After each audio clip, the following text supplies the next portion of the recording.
Hey, what's going on everyone? Is it a bird? Is it a plane? No, it's only the biggest Fire Emblem tier list you've ever seen in your life, probably. In this series, I play Octopath music, and in the meanwhile, I tier Fire Emblem units that my Patreon submit to me. Eventually, I'm gonna tier them all, but my Patreons decide who goes next. If you want to support me on Patreon, go right ahead, link is in the description. Only you have the money for it, otherwise please don't. And if you can't or don't want to, that's fine too. Just keep chilling, keep watching. That is perfectly okay with me. And today we're doing Fire Emblem Shadow Dragon onwards. So Shadow Dragon, New Mystery, Awakening, Fire Emblem Fates, Three Houses, and of course Fire Emblem Echoes, which comes before Three Houses, so I just named them out of order. And that means we have 7 different games to tier today, counting both Conquest and Birthright, so we better get into it.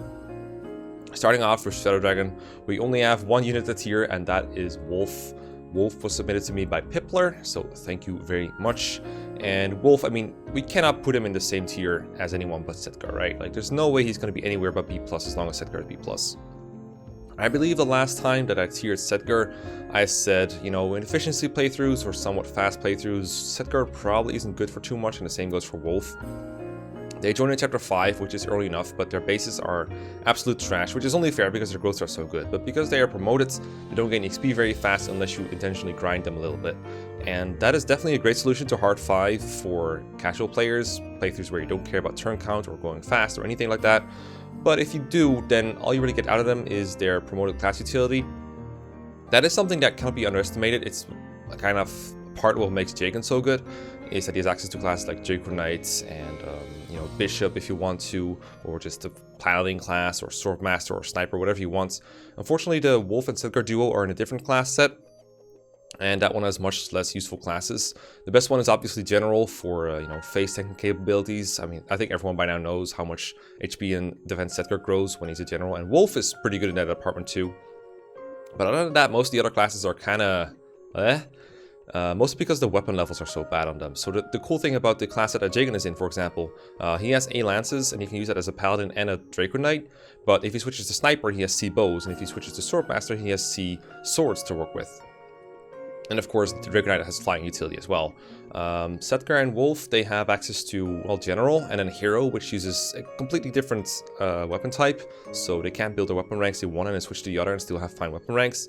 They have access to Horseman as their base class, and that class just is very weak in this game. Like, they just have low stats, and swords or bows are kind of the worst weapon types for them to have.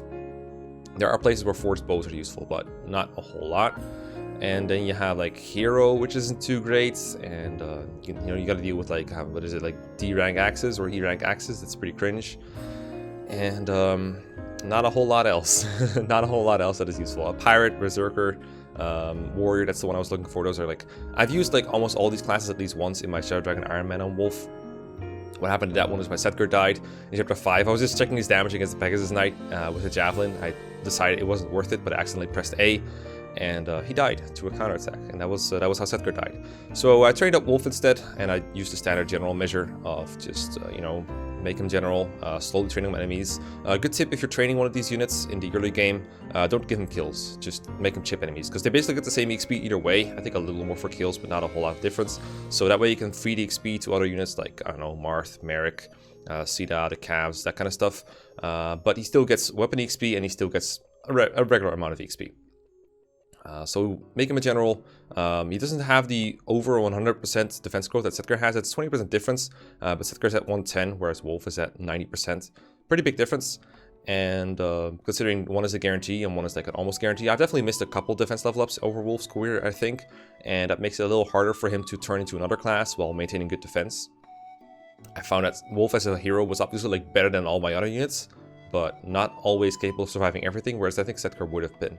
So there is a difference, and I think Wolf is the worst one. He has an advantage in strength, believe it or not, which can be relevant, but I think the defense is more important. So I'm going to keep Wolf below Setgar. I also believe Wolf is a couple levels above Setgar, which I usually don't care too much about when they don't gain much XP anyway. But Wolf actually level capped in my playthrough, and I kind of wish they had another couple levels to go just so he could be a more overkill. It doesn't matter too much, but these little things, they are what distinguishes these very similar units. So I think B+ tier is fair. Obviously, in you know, if you're playing casually, these units can be like absolute lifesavers, and I put them up top. These tiers are a bit of a merge between like efficient play and you know, taking into account casual playthroughs to a lesser extent. So that's why they're not lower than they are. In most playthroughs, they should be like S+, like the way most people play, I think. And then for you know, a tier list thing, an efficiency standpoint, I think they'd be lower. So they're kind of in the middle of that. That's kind of how they ended up here. Next up, we have New Mystery of the Who Balanced New Mystery. We have Merrick, submitted by Bespital, Marth, submitted by Mo, Sita, submitted by Furon, and we have Belf, submitted by Melvin Liu, in case you were wondering what that fourth unit was. I didn't know that. I had to look up like which portrait belonged to which character, because I honestly can never tell these guys apart.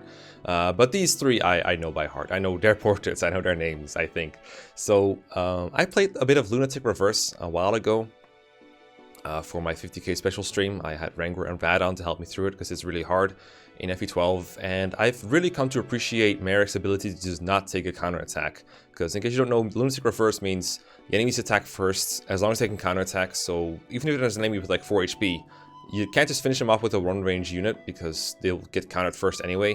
So having someone like Merrick able to avoid counterattacks for free is so ridiculously good in that mode. Aside of it, it's obviously still great to have one to range, especially in a game where javelins and hand axes are significantly nerfed to the point where they have like, what is it, like 2 might, 3 might is really low. You can make them good with forges, but they're not as broken as they are in, you know, the GBA games or even the Shadow Dragon, where they're still like higher might than iron, for example.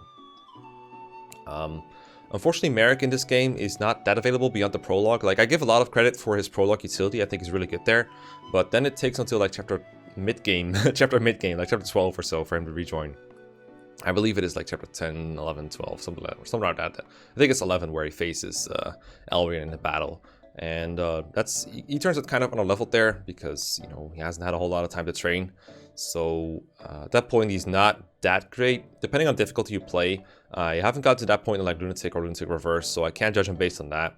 What I've seen in Hard 1, he's like capable of doing some stuff. He has the Excalibur, which is kind of like his personal tome. At that point, you also have access to Wendell before that. He can also use Excalibur. So it's not really his personal tome, but the fact that he can use it is a huge boon, I think.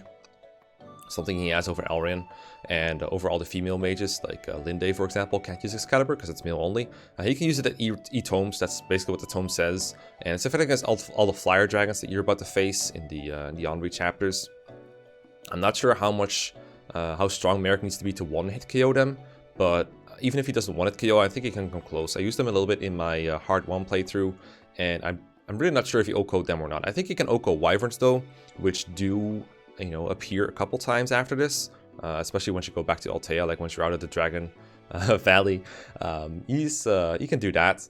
And other than that, I don't find his combat super great outside of using Excalibur, but it has a nice 33 uses. And in casual playthroughs, I'm sure you could use Hammer on it if you really wanted to. So I think that's alright. I like him better in the original FE3 because there his weapon level was merged with the staff rank, whereas in New Mystery it's like, okay, you promote the Sage and then you get, what is it, like D rank staves, E rank staves. It's not that good. That utility was lost in the transition to Remake, but other than that, I think Merrick is still a fine unit. Not a fantastic one. I think he's like on par with Cecil and Line at the very least. I'm hesitating, like I don't think I want to put him in the same tier as Minerva. I think she's better. I could see him like being here. You could argue Cecil's ability has something over it.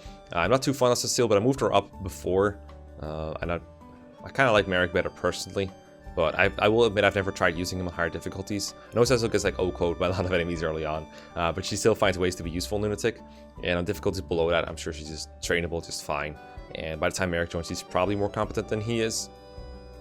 He joins a little bit later. I'm not ashamed to admit I forgot who this is. I think it's Leiden.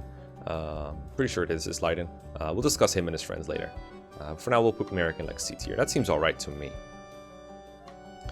Then we have Marth, the Hero King himself, and Marth is pretty nice in this game. The way I want to rate him is kind of overshadowed by the fact that this is the one game where I would say you have to train your Lord, or at least the game pretty much forces you to, because of the way the final boss works, kind of like with Ike in FE9. He is one of the few characters that can stand up against the final boss without dying in the process. It takes him like max speed to stand up to him, even with the Fire Emblem boost of +2 speed beyond this cap, but he can do it, and I think his Falcon is the only weapon that's effective against Medius here. So you kind of, if you want to beat the game, training Marth is one of the easiest way to do it. Until then, it's not like you're gonna regret it, because Marth is pretty good overall. In this game, they gave him like a significant boost to his bases and growth compared to FE11, and it really shows. Like, I find FE11 Marth, I got a really blessed one in Shadow Dragon, and even there, he wasn't all that useful beyond the early game. And then in FE12, it's like, using Marth actually feels fine. Like, he's pretty good. He just doesn't get doubled that much.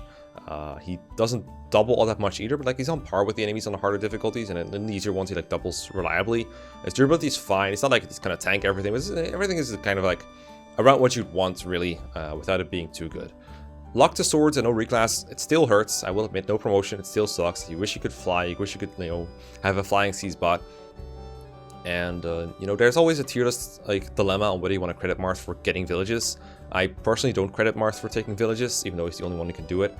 You could compare to a thief taking a chest, but I think overall, it doesn't make a whole lot of intuitive sense to credit him for, like, gold and items and characters from villages. So I'm going to leave that out, but he's the only one who can do it.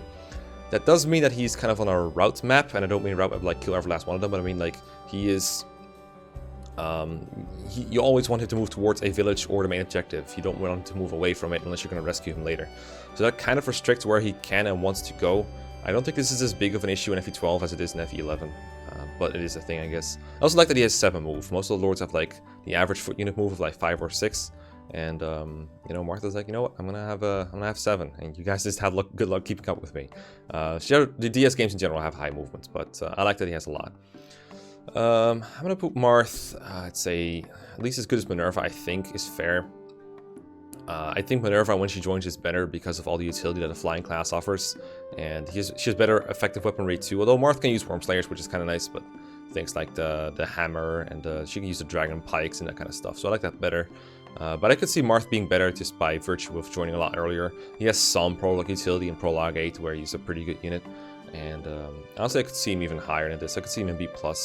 But I'm going to settle for this for now. I do think he's pretty good in this game. There might be too many tiers for this game, honestly. It's kind of hard to define people in these gaps to find a reason for these gaps to exist. But this game has plenty of units left at tier, so I'm sure we'll be able to fit someone in there. It's just when I don't have as much expertise on this game, it might be hard for them to fit in there. But that might change somewhat soon. I did announce I'm going to do an FE12 Iron Man at some point, and we're definitely going to go over like a lot of units in that one, because FE12, when you play it above Hard 1, that is going to be pretty difficult, and I plan to play in Hard 2.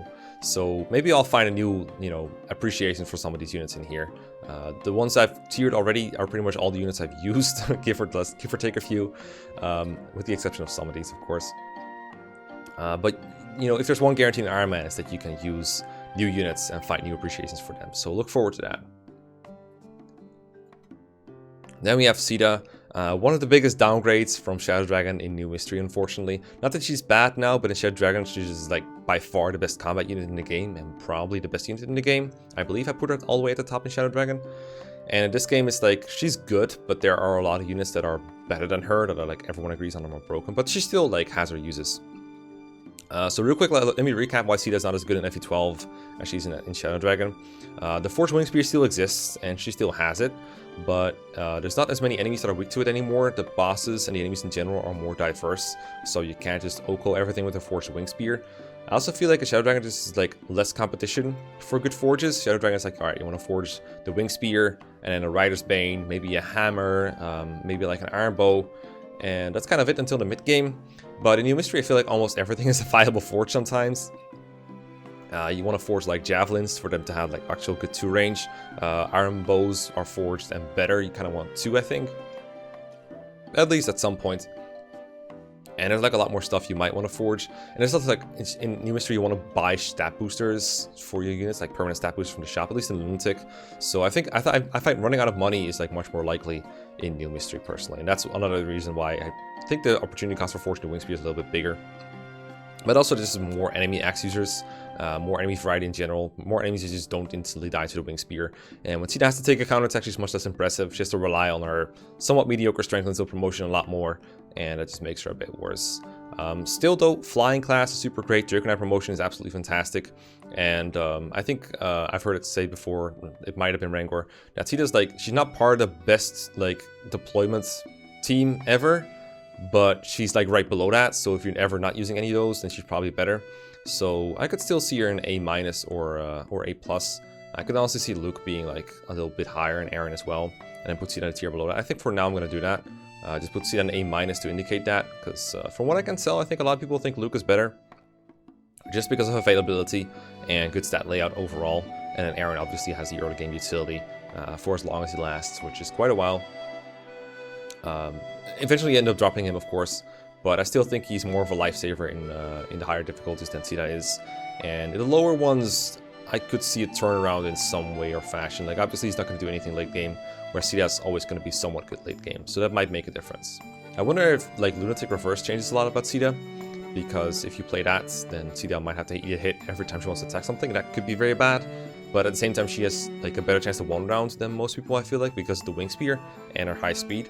So maybe that sort of cancels itself out. We shall see. So next up we have Belf, and I made sure to look up his bases in advance because otherwise I wouldn't have a whole lot to say about him. So not a lot of people know these characters, and I don't blame them because I think they're from a game that pretty much no one has played.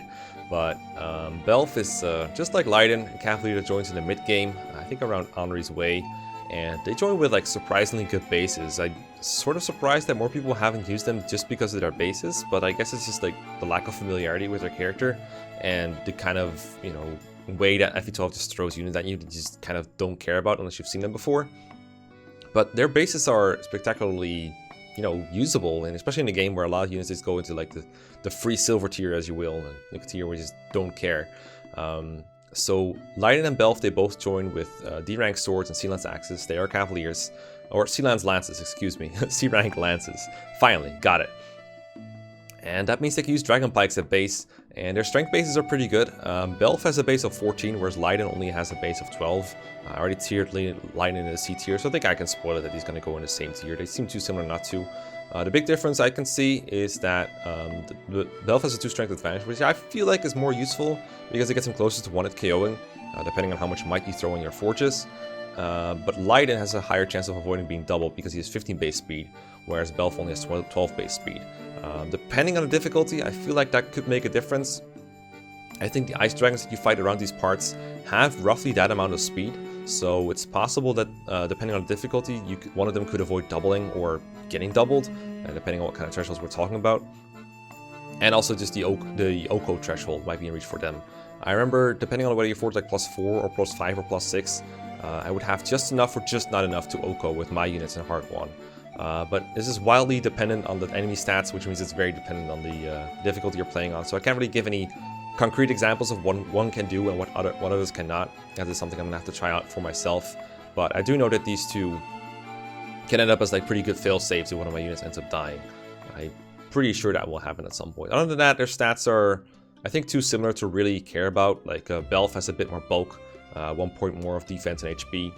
And then Leiden has like slightly better res, like by 1 point, and that's kind of the whole difference. There's like other small differences. We're not going to bore you with the details, but the point is, you know, their stats are pretty good. Like 14 base strength on Belf is pretty reasonable amount, so it's 12 base speed. At least for a unit, you get to start for free, and they get to instantly promote too because they're level 15. So that's actually even higher than what I'm just saying. They get a weapon rank upon promotion too, I believe, or at least like a solid amount of weapon XP.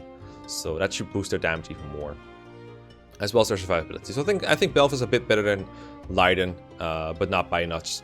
Not by enough to separate them through like using like Merrick and Cecil to go between them. I think they're too similar to pull apart, and I think whoever submitted them knows that. So yeah, there you go. This is the advantage of being a Patreon. You get to submit characters that no one care about, and they go on a tier list before well-known characters like Gordon and Ryan and Draug. I should make sure to show off all the characters that haven't been tiered yet after this. Remind me. Next up is Awakening, and Hugo Pernos has been kind enough to submit Virion for today, the only Awakening unit that we're doing today. And luckily enough, I played Lunatic Awakening a little bit ago for my 50k special stream. That's one big advantage of having those streams, is I get to play every game a little bit. And Virion, I think, is universally agreed to be one of the worst units. Probably the worst units of the initial squad that you have until Donald comes around and steals the show. Virion seems not that great to me. Like, he starts as an archer class, and his stats are just not very good. But one thing I do appreciate him for is, well, first of all, not taking counterattacks. So you can have him take a pot shot at someone, and if he's next to someone else, there's a chance he will get a dual strike, and they will also take a shot at someone. So you can just put him next to Frederick, attack something, and then maybe Frederick will finish them off. That can be potentially useful. You can also pair him with someone, and his pair bonuses, I believe, are fairly good. I remember him giving speed and skill, if I'm not wrong, just through his archer class. In the early game, that's pretty useful as well. This is Awakening, so this is a game where pair up is absolutely OP, and there's almost no reason not to do it, other than just, you know, getting more attacks in on the player phase. So Virion has his uses in the early game. I found that he gets OHKO'd or doubled or both by a lot of enemies if you leave him exposed. So that is something that I think, like, even Walt, like even Rebecca, like even Naomi, they all survive like one hit generally, even at base level from most enemies in the early game. But Virion, like on Lunatic, it just doesn't. On hard, sure, he does survive, I do believe. Like hard is a lot more lenient in that regard. I think everyone can agree Awakening really needed something between like hard and Lunatic that was, you know, reasonably hard but not as unfair as Lunatic is. That said, I did enjoy my Lunatic start, despite all the torture that it has. And now that I'm past the early game on my Emulated Awakening, I think I'm going to keep playing it casually every once in a while, because it is pretty satisfying to win when you do. But I don't think it's going to involve Virion until I get a better handle of the game. He does not seem that good to me. Awakening is also just like notoriously enemy phase based, so a character like Virion that relies on bows a lot is just not going to be very good. I don't know from the top of my head what his reclass options are, but now I feel kind of bad for not checking that beforehand, because that might change something, but I have a feeling it doesn't. Because otherwise I think I would have seen it before somewhere, in a discussion thread somewhere. So I'm going to check that real quick. Virion has Archer, Wyvern Rider, and Mage. Okay, that's actually really interesting. I didn't know he could be a Wyvern. That is super cool. I wonder if that will work out for him. I mean, considering the history of Wyvern Riders, maybe it does, maybe it doesn't. Second seals I do think are a bit precious in Awakening, especially considering you want one for Robin, you want one for Pan, and like anyone else you want to reclass into something else, should probably use one. Like I believe Crom kind of wants to be a Cavalier at some point. Units want to reclass into Pegasus Knight for flying utility. All that kind of stuff is pretty important, I think. So I don't know if you can spare a second seal for Virion, and if you do, he might have to deal with low weapon ranks for a while. But that might be better than Archer at least. I'm gonna go ahead and put him above Donald for now in the E tier. I think that is fair. But if by some chances you believe he should be D or even higher or even lower, then let me know, and I'll consider it. Like I don't think I mentioned this yet, but I do revisions on my tier list every once in a while. After, like, I just go through the comments and I change some things on my list in hindsight that don't get to elaborate on in the videos. So if you've seen anything changed since last time, that's why. Next, it is time for conquests, and we have Jean, who submitted Selena. GG's Jean. And then we have Banana Squid, who submitted Corn, so I just put both Corns on there. And then Lucy N submitted Elise, so thank you all very much. I have experience with all these characters, although some of them is more limited than others. Selena practically saved my Iron Man run back when it was an Iron Man run. I played Conquest Iron Man on Lunatic for quite a while until my run died in chapter 13. And that gives me about 3 chapters to enjoy Selena. But she did save me in chapter 10. So what happened was she reinforced, and I got the Master Seal from one of the houses. And I was like, you know what, I should probably promote Selena to help me get out of this tight spot, because I'm getting overwhelmed on all sides. And I was like, you know what, I'll promote Selena right now. I think she joins at level 10, so perfect level for early promotion. And I think I asked Chet whether I should go Bow Knight or Hero, and I had a lot of trouble deciding over it. I ended up going with Bow Knight. I was very glad I did, because I think I had a forged bronze bow, or at least had some kind of bow for her to use, and she was able to kill Pegasus Knights. I think she doubled them, come to think of it, and that saved my run several times. Like, just the ability to just use that item several times to take down the Pegasus before they could take over the squares and cause a game over was so huge. I don't think I deployed her after that. Maybe I did like once or twice as a filler, but I remember I wasn't actively planning on using her, and I was a little short on unit slots in Fates. I feel like that's a bit of a problem that people don't really talk about too much, is deployment limits in Fates. I kind of want to deploy like a bunch of stat backpacks as well as the units I want to train, so it was kind of hard finding room for Selena, but I think I deployed her for the Stairway chapter after that. I don't think I did after the Stairway chapter, and then my Iron Man died in chapter 13, like turn 2 or so. So kind of got stuck there. I did enjoy her while she lasted, but I have no idea what her long-term feels or looks like. I've seen her in some other videos, like some Zoran videos, and I can see her doing alright, but I can't say I'm an expert on how good she is. I find a lot of people, when they talk about Selena, they just compare her to Laszlo because they start in the same class, in the Mercenary. I've never been a fan of class-by-class comparisons. I think we should always judge units on their own merits, although it can be helpful to compare her to Laszlo to see roughly how good she is if their stats are somewhat similar, or if their classes are somewhat similar. But considering both of these seem like good reclass options into other classes, I don't know if that's helpful. As a hero, I do believe she has access to Soul, and I also know that she has access to the Wyvern classes by being friends with Camilla, for example, with a somewhat fast support, so that might be helpful for her.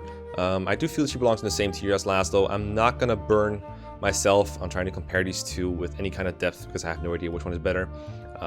From my perspective, where I use both of them very little for a short amount of time, I found Laszlo more useful because his rally skill was something that I could stack with rally speed or rally strength from Rally Man, whereas Selena didn't really offer anything like that.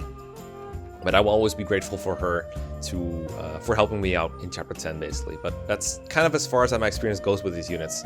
So maybe Selena's better in the long term, like overall. And I made a huge mistake, but I think if you're not using them too much, then their main utility is like rally for +1/+1 in strength and speed, and her utility is like move +1 as a bow knight, early pre-promotion / whatever else she can do at base. But personally, I got more use out of Laszlo, and I think they're fairly similar enough to where I can like put them like this, because their availability are not too far apart either. I think he joins in like the Ryoma chapter with all the pots, and she joins like in chapter 10, so a couple chapters before that. Then there's Khorne, and you know, I have a burning hatred for some of the Fates writing, but I've always somewhat liked female Khorne's design, so not sure if I'm biased for or against. I also don't like self-inserts. I also don't like how hard the game focuses on Khorne, but at the same time, I do enjoy really broken characters and using them, so it's kind of back and forth for me. I like Khorne a lot as a unit. I can safely say that much. She and he, they're basically the same thing. They have some changes, but other than like the Jacob Felicia difference, I don't think there's a whole lot of difference between them.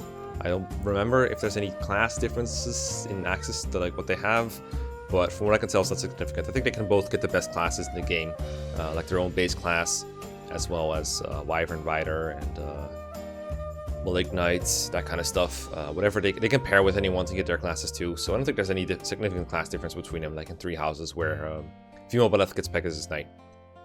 So I found Khorne is like one of the few characters that reliably murders everything in Lunatic until like Camilla shows up or Xander shows up. Like the amount of enemies they can take on sometimes with just Jacob pair up or Felicia pair up is just magnificently good. Boosts their durability a lot. They get a lot of time to train in the prologue too, because they're by far the best character there. Their growths and bases are, I mean, I don't think they stand out too far above something like other royals, but they do stand out as a character overall, I think. And the option to just go Dragonstone and get more bulk that way, while foregoing doubling, is pretty useful. Something I found very useful, for example, for them is being able to double and one round the Faceless depending on their stats in the first Real Conquest chapter. I thought that was pretty good because it allows us to like just avoid things like Seal Speed or any other Seal skill they come across. Same for like enemy soldiers for sometimes, or I guess they're called Spear Fighters. If you one round them, you don't get Seal Speed. That stuff is super phenomenal. And then just getting something like +15 avoid and -2 damage taken from Jacob or something from his personal skill just by being there is so nice. I respect Khorne as a unit a lot. I don't know a whole lot about the reclassing options. I didn't do a whole lot of it. I reclassed my Khorne called Ford to a Cavalier in my Conquest Lunatic run. It started as an Iron Man and it continued just as a casual playthrough, and I was pretty happy with that. Having access to all the broken skills from Cavalier, like Shelter and later like Defender and stuff like that, it's pretty nice. So that's a good class line. I like it, but I know that the Wyvern class line and the Ninja class lines are pretty good too. So I don't know if they're like as broken as I feel like they're worse than Xander late game, like once he joins. But at the same time, I do think they're probably still like more useful than Zora overall. They do join a bit earlier, and they have more power. I still think Xander is like so busted that he deserves to be at the top of Conquest. I I remember some people put Xander lower because of availability, but the amount of like ridiculousness that Xander represents in Fates is just unmatched by anyone. Like 1-2 range and invincibility basically is stupid. Way too stupid, not just keep him at the best unit, I think. But there might be some people who disagree. I think it's fair to put Korn in the same tier, thinking more about it, along here with Azura. I don't think anyone really disagrees that these are the best units in Conquest, but maybe someone does. We'll find out soon, I guess. Then there's Elise, and I enjoy Elise as, you know, a unit. I used her only for healing utility, and if I ever play Conquest Lunatic again, I'm definitely trying out some reclassing on her, because I've seen some good things with Wyvern Elise that I definitely want to try out. So I like healing utility as a Troubadour, and I really enjoyed using Lily's Poise, her personal skill, to just boost other people's durability. I think it's -3 damage taken and +1 damage dealt. That is very useful in Lunatic, and the fact that you can just kind of tinker with your offense and defense, it helps with both like turtling as well as just being, you know, aggressive. You can be more aggressive if you have more durability, so having Elise there is nice. Of course, if she's a Troubadour, then you don't want her to be in enemy range, you don't want her to be an offensive like para partner, so having her around your attacking unit can be a bit of a double-edged sword, because Elise cannot counterattack and she has low durability, so if she dies or she gets attacked, you probably lost some like offensive capabilities for enemy phase somewhere there. So using her for Lily's Poison on enemy phase can be tricky if you're using her as a Troubadour, but if you reclass her to Wyvern Rider, I don't think you have that trouble. Now, of course, as a Wyvern Rider, she's gonna have very low strength and a low X rank, so that takes some grinding and some favoritism to help, but that, like, these options are available. You can give her like a strength tonic, you can give her you know, some help from My Castle, you can grind her Axe rank early on through like pair up attacks and everything. And from what I've seen, and this is mostly just me having watched Storyline videos, I can tell that it's like viable to do. The question is, how much does that take and how much do you get out of it, which is one thing I don't know. But from what I can tell, you can turn her into a pretty competent Wyvern Rider without too much of a cost to your utility. So I still like it a whole lot. If she's a Wyvern Rider, then you can put her next to other people, give that defensive boost without her getting in the way, because she can actually, you know, have combat contributions. You can have her get attacked and counterattack, and it'll be useful. Or you can give her a ranged weapon, like later on, you can give her like the Bolt Axe, and actually deal significant damage on her counterattack. So things like that make her a lot more viable as a combat unit, and I think that's worth it over the staff utility. Early on, I found the healing pretty useful, but late game, I found myself usually drowning in staff units. And I think if you're going to reclass one of your staff options to something else, it should probably be Elise or Jacob. Maybe both. Jacob is a pretty good staff bot as well, but I do like Paladin Jacob as well. So I could see it go both ways. I'm going to go ahead and put Elise in A-, something like that. I found Kaze like really good. I didn't find Elise as good, but I haven't tried her as a Wyvern Rider yet, so maybe she's the same tier as Kaze is. I could see her being better or worse than Silas. I'm not sure. Maybe these should all be in the same tier, but I think this is roughly the right region for her. Like A tier seems fair for Elise, but hey, maybe I'm just making this up as I go along. You never know. We'll go with this for now. Alright, here's Birthright, and here is Oboro, the only submission. This one was made by, I believe, Marie-Louis, is how you pronounce it. And Oboro is one of the few units I've used in Birthright, because I am on my first Birthright playthrough on Lunatic. And I've been enjoying using Oboro. Like, Birthright overall has been a little lackluster for me. It's not the most exciting Fire Emblem game I've ever played. I kind of wish I didn't leave it for last, basically. But, you know, gotta play all Fire Emblem games, you know, I am a Fire Emblem channel. But Oboro has been one of the few amusing things for me. I enjoy her personal skill, which just does +3 extra damage to Norian enemies, which I think encompasses the most enemies you face. Not all of them. Like, whenever you fight something from Vala or whatever, it's probably not going to be activated for her. But it's a pretty interesting personal skill. Well, interesting is not the right word, because 3 damage is like far from interesting, but it's good. It's useful. And I've enjoyed using soldiers ever since I first got to. I got into like Radiant Dawn and Path of Radiance fairly late compared to, I think, when they came out. So I didn't get to experience using soldier much outside of like the Last Promise, where you have a couple playable soldiers. So having one, I think, was pretty exciting, and I just liked that she was something different from what I played with for the most part. I don't know how good my Oboro is compared to the averages, but she's been competent enough to one round with a speed pair up for the most part. Birthright Lunatic isn't too demanding on your stats, and from what I can tell, she's like reasonably good. Obviously, to get around in maps, especially once your units become more competent, she doesn't have the whole lot of moves that some other units have. For example, Scarlet I find is much more useful in a mid to late game. The ninjas have better 1-2 range, like Saizo and Kaze, and of course Ryoma as well. They're all like much better, obviously. So I don't know exactly how Oboro fits into that. I think she should be somewhere below them, like B+, B- seems about fair. Depending on like how much value you put on having to give someone move pair up or dance to keep up sometimes. But Birthright maps are like super straightforward and not very demanding in terms of like either stats or just plain like tactics. So I find it hard to put a rating on most Birthright units even after I've used a lot of them. I have a team of like around 8 to 10 units that I've trained, and they are like, from what I can tell, it's mostly units that are Ryoma and units that are not Ryoma. Anyone that's not Ryoma is going to be like worse at whatever I'm dealing with than Ryoma. So not using Ryoma for everything is kind of like handicapping myself, and I always find it like really hard to rate units, because it just depends on like in which way do I want to handicap myself. Do I want to give myself a unit that doesn't have one to range, or do I want to have one that you know, doesn't have an enemy phase, like my archer Mozu, stuff like that. So it just all feels very samey for me, and that makes it still hard to rate Birthright units even now I've played it. But at least now I have a better idea of the enemy composition and the map design, and I think it's safe to say that like she's somewhere around here. I'm gonna put her in B+ because I like her. Let me know if I'm wrong or not. I played Birthright on stream a little while ago. I forgot what I played a lava chapter. The one you have to like climb up a bunch of hills or something, and you have to like pick a statue. If you pick the wrong one, it just overflows with lava. And I played a couple of other like castle maps and stuff. It's Birthright is not a fun game, but hey, I'm probably putting it on display like right here, right now, and you better enjoy it, because this is not. I'm not gonna play that game again anytime soon. Birthright is a stupid game, man. Echoes, here we go. Now there's a game I like a lot.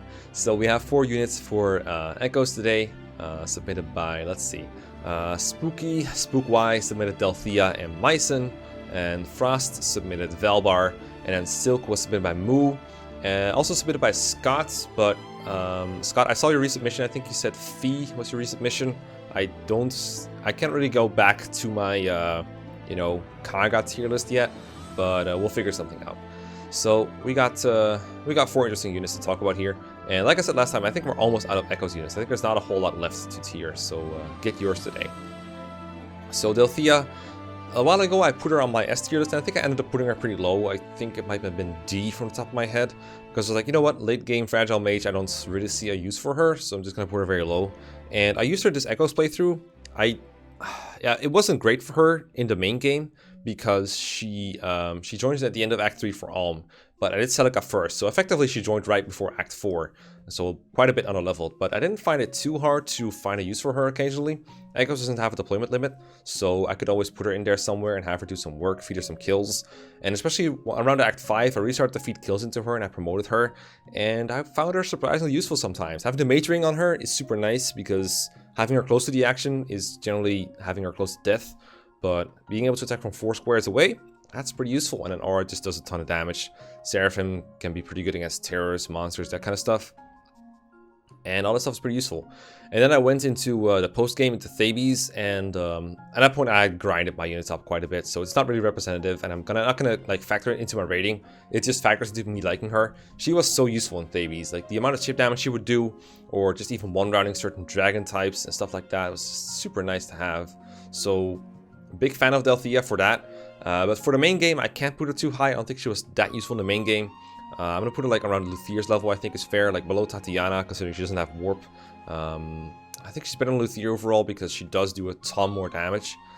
So even though she joins like in a whole act later, I think she's better. One thing I forgot to mention is she's like extraordinarily effective at baiting and fighting like the Duma mages, the dark mages, because her res is so high, so she can act as a magnet to them if you put her outside of range of other enemies. You can also use it to bait witches and that kind of stuff, so that's pretty useful. Almost pretty wanting for a high res unit. There's not a whole lot of other ones. I used Cliff a lot because I gave him some res fountains, and he was a bow knight, so he could be useful for that. If I didn't have him, I'd be pretty reliant on Delphia. I had like Delphia and a Tatiana. That's about it. That's about it what I had for high res units. So that was pretty nice. So useful, but for a relatively short amount of time, she does take quite some work. Then there's Mycen, and Mycen has the same problem as Zcat for me. It's like I just didn't have enough time to use him, and I had a lot of units that needed lances that I wanted to use. I did bring him for the endgame part. I brought him to explore the Act 5 Duma tunnel tower thing on Alm's side, the gateway into Duma Tower. And then at the end game, the chat, as I was live streaming, told me like, hey, bitch Mycen for Lucas. And it's like, all right, fine, we gotta bring Lucas, right? So I ended up bringing Lucas instead of Mycen to the final chapter. A couple of things I noticed for Mycen when I was using him in Act 5 against the random encounters there. The grad of his throw animation is super slow. Like, I don't know why the enemies don't just have a 100% dodge rate, because the Gold Knight throwing at lands just takes forever.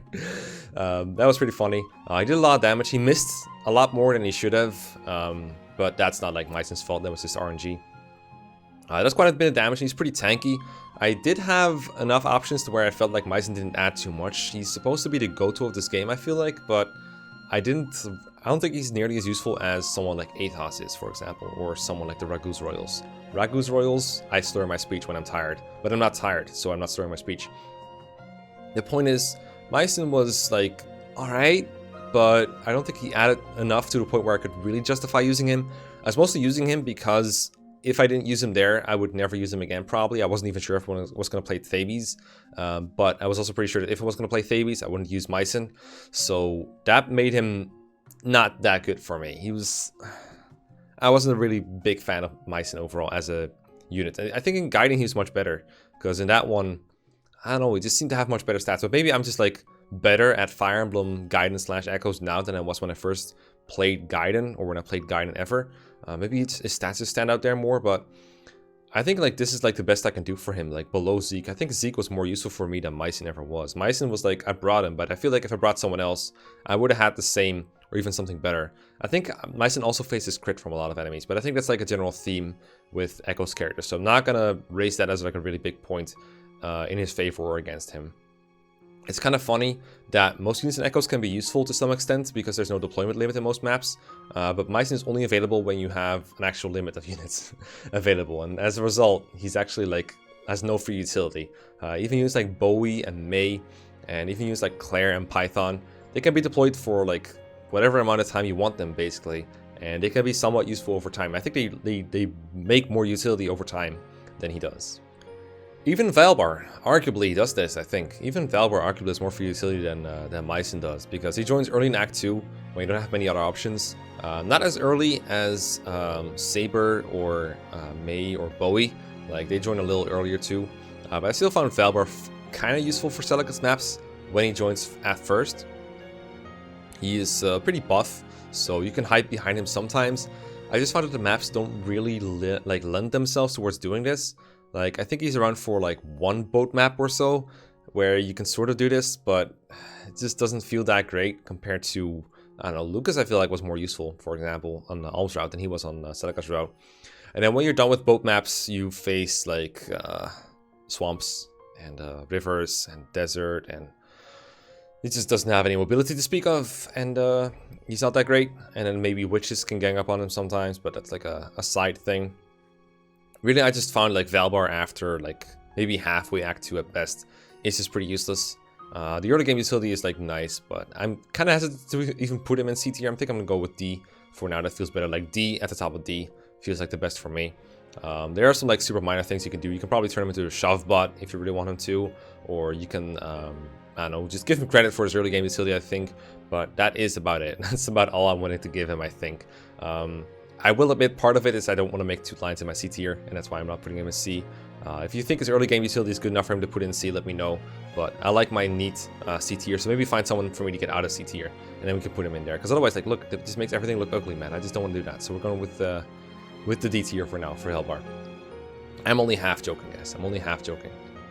And last we have Silk, and I mean, I put Silk at the top of the Gaiden list for a reason. That's because Warp is so immensely useful, and she can learn it as early as Act 1. And you know, anything that increases your mobility in Echoes in a game where people don't really have much mobility early on, anything that decreases the tedium is super welcome. It's nice that they gave Silk the ability to actually gain EXP outside of combat, so you don't have to rely on Nosferatu completely. To level her up, so you can get into like a heal train between her and Phase. You just heal each other, even if there's nothing else to do. They can always gain 10 XP per turn. It's still a good idea, I think, to give her kills with Nosferatu just to speed it up a little bit, because she gains much more XP from killing than from just healing people. I really hate that warping doesn't give EXP. I can see why they did it, but it sucks for her because it would make leveling her a lot faster. I think I did manage to get her to promotion eventually. It just took a while. Because once she gets like staff utility, you kind of just don't want to fight with her anymore. Like warp is kind of all you're wanting from her early game. You could go for invoke, I guess. I didn't get that until Thebes. I grinded for them. I think I got it like very late into Act 5 or in my post-game grinding. Either way, I got invoke on her. I'd never used him in Thebes. I kind of made a point of not using invoke until I had to, and that moment never came. But warp alone is just so nice. Just adding other, basically it's like a temporary boost on people in this game because it doesn't have infinite range, but at least has like 5 range or something. I think I also gave her some attack shrines to help with warp range as well. I believe warp range is either like magic divided by 2 or just magic, so the attack shrines are like a good investment on her, and being able to warp people further has been nice. And she's the only warper you have pretty much for the entire game until Tatiana shows up. I'm a really big fan of Silk's utility. Even outside of warping, just healing people when they get hurt is very important, because there are healing items in this game, but they kind of suck, and you don't want to, you know, carry healing items around if you don't want to. Like, you generally would rather have a weapon or a ring of some kind. Healing people in the swamps, of course, kind of welcome. It's more something that like goes for Jenny than for Silk. Silk doesn't have that many swamp maps, but it happens sometimes. All that stuff has been super helpful. It might be enough for like an S- tier, I think.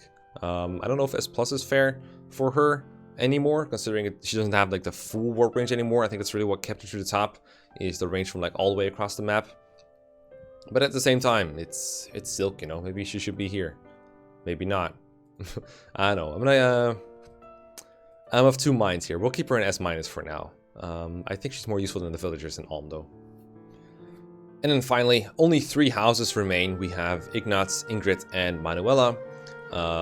Ignatz was submitted, of course, by Kirby Master. He wanted the big nuts. He's got Anna as a backup, who I have no idea about, and then Manuela as a backup, who's already there, so big nuts it is. Then we have Ingrid and Manuela submitted by Blue Caterade. So thank you very much for all of your support. And we'll start with Ignatz. I think the first thing most people notice about Ignatz that I think is fair is hit plus 20, but as a personal skill, I think it's called like Watchful Eye. That's a very good skill. Like, a lot of characters want to have this skill from the Mastering Archer, and Ignatz is like, I got it, and then just have better hit rates with everything. It works with spells, it works with normal attacks, it works with gambits. Excellent skill. People often meme on Ignatz for having bad stats and everything, but I don't think his stats are that far behind the curve. And if you just turn him into a sniper for Hunter's Volley botting, I think he'll be doing alright no matter what. So I don't have a big problem with Ignatz. I think people underrate, like, I find a lot of people group Ignatz with Bernadetta and Ashe as like, and they use them as like archers in the older games where it's just like, alright, I'm gonna hit someone with a bow, and they do like shit damage, and they're like, ah shit, these archers are all bad and they're all the same. But these units are all very different. Like, I think the only one that's really bad is Ashe. Bernadetta has Vengeance and Persecution Complex, which I've talked about at length in my Waifu video, as well as when I rated her. And then Ignatz, in the same way, has, I think he has an authority boon as well. So access to better battalions, or just better gambits, I guess. Mostly just better battalions, I guess, is just good.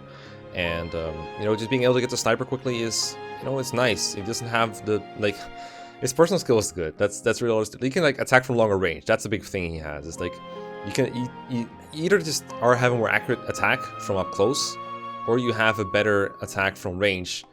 You can have more range. It's like the same thing as having high speed, so you can double attack, but if you need more attack power, you can weigh yourself down a bit. In the same way, hit plus 20 is like, alright, you can be as accurate as everyone else is at 3 range, while they are fighting at 2 range, or you can be more accurate than they are at 2 range. It's like you can trade one thing for the other, and it makes you a more flexible character. I have an unfinished 3 Houses Golden Deer Maddening playthrough lying around on my Switch somewhere. I don't know if I'm ever going to finish it, but I'm using Ignatz there. I haven't gotten into Sniper yet, but like already through like most of the early game, I found myself just enjoying using him for chip damage. And then he has rally speed as well, of course, which is another thing he has access to, thanks to his, you know, he just learns it by leveling authority. Similarly to Raphael's rally strength, I didn't get as much use of it as I expected, but there were still points where it's like it can save someone's life, or if you have one person facing multiple enemies, then rallying them is more effective than having Ignatz available to do something else in player phase, because he might not have anything to do in a player phase. So that's pretty helpful. It helps him build supports too. So Is it going A minus or B plus? I'm gonna say B plus. I don't think it's as useful as the Swift Strike boys or anything. Maybe somewhere around here is fine. But I think Ignatz is like pretty nice overall. You could meme on the stats all you want, but I feel like it's pretty alright. I think it can work. Maybe the Hunter's Volleybot isn't as good as I'm saying, but I did put Shamir in A plus, so I think it's fair to say that he can be a B plus character. Not as good as a Wyvern, obviously, but still pretty nice. Next up is Ingrid, and Ingrid doesn't have a whole lot of power in her own house, but I think as an outside of her house recruit, she's pretty nice. I think the big difference is like her strength and the auto levels that she gets. I think a lot of people are kind of, in their first playthrough, they're kind of tempted to just put Ingrid in the class that the game canonically presents her as, which is Pegasus Knight into Falcon Knight, and that hurts her strength a little bit. And then in the future, they will like, alright, she needs more strength, I'll just go like, I'll go Brigand to get Death Blow, and then I'll go Wyvern and get a bit more strength, which works to an extent. Like, Wyvern has a good chance of just increasing her strength, because as a Pegasus Knight, she's probably going to have below, I believe, 17 strength until level 20, and then a Wyvern will just get her straight up back to 17 strength. I don't think that quite solves all of her issues. I think part of that might be RNG, like what people are experiencing. I don't know exactly what's going to fix her. For me, it has always been, like, out-of-house recruitment is just, like, much more convenient for her.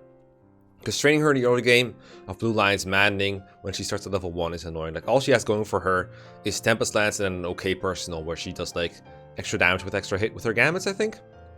Which is okay, but obviously it's no Persecution Complex or Lone Wolf or anything like that. It's just kind of there, but it's not great. And Tempest Lance, it's good, but it can't single-handedly save somewhat crummy stats. But she's all you have in the early game, so sometimes you can have that early game utility for her. Even if all she does is strike, that's still somewhat useful. But she's not a very useful in-house unit, I think. Like, out-of-house, I think she's fine. Like, I think she's even like fairly easy to recruit out-of-house because her proficiencies match up well with what Byleth has. Or rather, I think she wants like Dexterity and Flying as the stats that she wants to be good for recruitment. And then Byleth wants both of those as well. He's got a natural level into Dexterity, and Byleth wants Flying rank anyway to, you know, fly around. And getting like a C support or a B support is pretty easy with her as well, so that can lower the requirements a little bit. So I'm going to put Ingrid, I think, in B plus as well. Maybe B minus for her bad in-house performance. I'm not sure what I've like said in the past about how these units are ranked, whether it's just out of house or also the in-house performance. I probably should be taking the average of what that means. For most characters, I don't think it makes a tier difference. I think Ingrid, it makes the biggest difference of all characters here, with the possible exceptions of like, I don't know, Linhardt or something, or Felix maybe. But yeah, we'll just go with B minus for now. I think having an easy pathway into a flying class is something worth praising. Having proficiencies in lances and Pegasus Knights, or in flying, which basically means proficiency in Pegasus Knights for her, is worth praising, even if her stats are like somewhat suboptimal. I think she can do good work as an out-of-house recruit. And the in-house, it kind of sucks, but she can still get there if you want her to. Alright, finally, there is no stopping me. Manuela is a warper. That's pretty much all everyone gives to her, and I think that's fair enough. I don't think she's a very good combat unit, but just giving her warp rank is pretty nice. I usually start Manuela by just giving her flying and lance rank, make her Pegasus Knight so her paralog becomes like brain dead. Just have her fly away from her starting point, and Death God Gang can never catch up to her. But after that, you're probably best off just raising her light weapon rank or her faith, I guess, to make her a good warp bot. And warp is pretty useful in 3 houses. Some people say it's like not necessary or whatever that means, because you have Dancer and Stride and Shove and whatever, but all these movement options stack. And I think it's unfair to say that warp is useless because dancers exist, because these are usually the same people that say dancing is useless because warp and stride exist. And these things don't devalue each other. They give you more options, and warp is good in this game. I think I've consistently said that before. I put Lysithea on A+, I put Linhardt on A-, so I think it's fair to put Manuela somewhere up here. Unfortunately, unlike Linhardt and Lysithea, Manuela has no early game utility because she joins after chapter 6 only. I think like chapter 7 actually is the first you can use her. So that cuts into like the time she can spend with you a little bit, which I'm sure she would rather have otherwise. And I don't think there's like any semblance of combat utility in her. I think she has Hexblade as an option to like deal damage based on magic and res, which is like okay, but I don't think she one-shot with it on maddening. I don't think it's very good. I know she learns bolting if you raise her reason up high enough, but unfortunately they put it on a character with a reason bane, probably because she doesn't look too reasonable. So that's not too good for her as an option. I don't think he has any good like final class things. I think all you want out of her, realistically, is just the bishop class. I would just make her a bishop and have double warp available as an option. Even if you're not skipping a map, I think warp is useful in a casual playthrough, just, you know, moving people around. She has the ward spell, which can boost people's res, and you know, it's not as good as other people's kits, but it's still alright. I would still put her in like B+ somewhere. Apparently just did a I don't know about triple B+. Maybe she's not useful with Ingrid though. I'll put her like above Aloe, I think. I find it hard to rate characters in 3 houses in general, especially units that are like so differently utility. Like these characters have almost nothing in common that I can rate them on. So this is kind of a guessing game, but I guess this is what we're going with. Again, revisions will happen at some point, either on screen or off screen. So yeah, there we go. Before we sign off, let me go over the units that I have not tiered yet in every game, alright? So we'll start off with this game because I still got it in view. No, we won't. We'll start with this game. No, we won't. Let me fix this up real quick. Okay, so in Shadow Dragon, this is what we have remaining. Almost everyone. In New History, what we have remaining is basically almost everyone. What we have for Awakening is basically everyone. What we have for Conquest is, you know, half the cast. Although I'm probably not tiering units that are like unrecruitable or kids for a while because, you know, I haven't really used most of these kids, but they exist, I guess. Birthright, we still have almost everyone available, but again, capture role units and kids, probably not a good idea for me to rate because I've never used them, so what the hell do I know about them? Echoes, only Jenny and Conrad are remaining. We're gonna finish off Echoes next time, I'm pretty confident we will. And then we have 3 houses. Looks like a lot of people, but realistically, only Byleth, Dadu, Hanuman, and Gilbert are rateable. A lot of these are unrecruitable, like bosses or like DLC, which I don't think I can really rate at this point. I might get 3 hours DLC at some point just to do it, but this is what I have for now. So we can probably finish some of these games off by the next time. Make sure to check if the unit you're about to submit, if you're going to submit a new character, make sure to check if they have already been submitted. That saves us or someone else a lot of work. Means I will have an easier time compiling my spreadsheet, and I won't have to badger you, or potentially you might miss out on a submission for a month. Because chasing people for double submissions is not something I want to spend my time doing. I want to spend my time making videos. So that's going to do it for today. Thank you for submitting. Thank you for watching. I will see you next time. Peace around. Goodbye. Have a good one.